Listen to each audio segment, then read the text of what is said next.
Hello students, मैं रामेश्वर पांडे अपने channel edu fest के माध्यम से आपको संस्कृत की शिक्षा देते हुए उपस्थित हूँ। आप संस्कृत में अभी प्रेजेंट टाइम में संधि पढ़ रहे हैं। संधि में स्वर संधि हम लोग पढ़ चुके हैं और पिछले वीडियो में व्यंजन संधि का पहला जो सूत्र था जसत्व उसको बताया। अब आगे हम लोग आज व्यंजन संधि के दूसरा, तीसरा, चौथा ऐसे करके जो सूत्र है, फॉर्मूले हैं, उसको समझेंगे किस तरह से इसमें संधि होता है। लेकिन आगे वीडियो में आगे बढ़ने से पहले आप चैनल को सब्सक्राइब कर देंगे और वीडियो को लाइक करेंगे और शेयर करेंगे, आइकन घंटा को दबा देंगे ताकि चैनल को सब्सक्राइब अवश्य करेंगे ताकि अगला वीडियो जब बने तो आप तक तत्काल पहुंच जाए।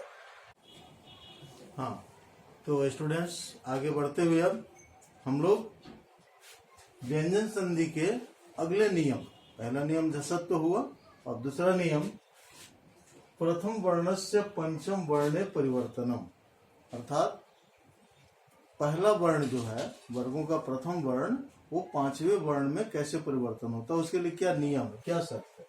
तो नियम में है कि यदि वर्गों के प्रथम वर्ण के बाद किसी वर्ग का पंचम वर्ण आए तो प्रथम वर्ण अपने ही वर्ग का पंचम वर्ण हो जाता है। वर्ग समझ रहे हैं, बताया था आपको, क वर्ग, च वर्ग, ट वर्ग, त वर्ग और प वर्ग, 5 वर्ग होते हैं और पांचों में 5-5 वर्ण होते हैं। क वर्ग में 5 वर्ण है तो क, च, ट, त, प, ये पांचों जो है पांचों वर्गों के प्रथम वर्ण है। यदि इन पांचों के बाद, ठीक है, किसी वर्ग का पांचवा वर्ण, पांचवा मतलब अंग, इय, अण, न और म, ये पांचों में से कोई आता है तो प्रथम वर्ण जो है वो अपने ही वर्ग का पांचवा वर्ण हो जाता है। जैसे षट प्लस मुख, यहाँ ट प्रथम वर्ण है और मुख में म जो है वो पंचम वर्ण है, तो ये ट अपने ही वर्ग का पांचवा हो जाएगा। ट, ठ, ड, ढ, अण, तो षड मुख। सत प्लस नाम, सन्नाम, तो का न हो गया है। उन्नति, इसका संधि विच्छेद तो न है, तो न पांचवा है, वापस पहला वर्ण हो जाएगा। उत, उत प्लस नति।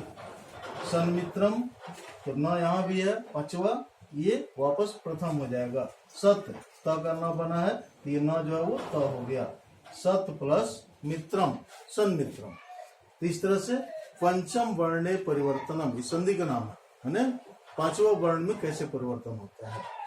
चलिए तो समझते जाएंगे और इसको नोट डाउन करते जाएंगे, लिखते जाएंगे, नोट्स अवश्य बनाएंगे ताकि दोबारा रिवीजन कर सके आप देख करके।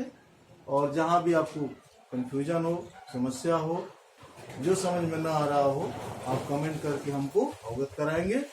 यथासंभव हम यथाशीघ्र कोशिश करेंगे कि आपको आंसर मिल जाए। अगला नियम बढ़ते हम लोग, तीसरा नियम व्यंजन संधि का थर्ड, मोनुस्वार, नाम से ही क्लियर है, म का अनुस्वार होना, म अनुस्वार बन जाता है। कैसे? तो नियम है यदि पदांत म के बाद, पदांत माने जो पद है उसके अंत में, किसी पद के अंत में म के बाद कोई स्पर्श व्यंजन, अंतस्थ व्यंजन या उष्ण व्यंजन हो तो म का अनुस्वार हो जाता है। अब आप स्पर्श व्यंजन समझते होंगे, क से लेकर म तक ये स्पर्श व्यंजन 25 हैं, 25, क से म तक। अंतस्थ व्यंजन 4 हैं, य, र, ल, व, लिख दें। अंतस्थ होता है य, र, ल और व, ये 4 अंतस्थ होते हैं। और स्पर्श क से म तक, लिख दे इसको भी। उष्ण व्यंजन तीनों स, तलाबी स, ये उष्ण व्यंजन है। तलाबी स, मूर्धनी स, दंती स और ह, ये उष्ण कहलाता है। कहने का मतलब कि क से लेकर ह तक यदि किसी पद के अंत में म हो और उस म के बाद क से लेकर ह तक कोई भी व्यंजन हो तो वो म अनुस्वार हो जाता है। जैसे अहम प्लस कारः, अहंकार, इस म का अनुस्वार हो गया। स्वयं प्लस वरः, स्वयंवरः। सम प्लस हारः, संहारः। तो इस तरह से देख लिए। इसमें ध्यान रखेंगे, इसके माने निगेटिव में जाइए तो म के बाद व्यंजन रहने पर म का अनुस्वार होता है। यदि म के बाद कोई स्वर हो तो म का अनुस्वार नहीं होता है, वो म वैसे ही रहेगा। फॉर एग्जाम्पल, यदि आपको अहम पठामी, अहम पठामी है, इसको आप ऐसे भी लिख सकते हैं, अहम पठामी,